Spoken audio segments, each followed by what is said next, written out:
Stock markets in the US closed Christmas Eve at their lowest in decades for that day. That's after President Donald Trump lashed out at the Federal Reserve System. The only problem our economy has is the Fed. They don't have a feel for the market. They don't understand necessary trade wars or strong dollars or even Democrat shutdowns over borders. Following this statement from Donald Trump, rumours started circulating that he might even sack the head of Federal Reserve Bank, Jerome Powell. Despite handpicking him as the chairman a year ago, it would require congressional approval to fire Powell. But the news was enough to drive markets further down.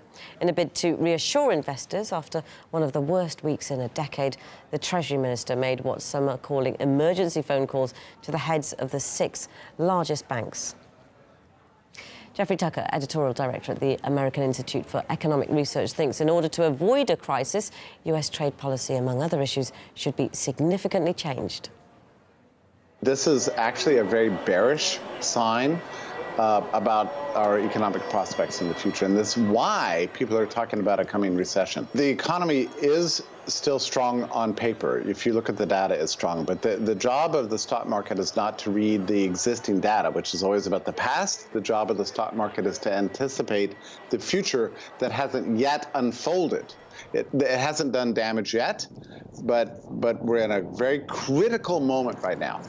Things can change right now, and we can reverse course. So there's still time. Trump can reverse this today if he gets rid of his steel tariffs and his aluminum tariffs and makes peace with China and starts believing in real free trade.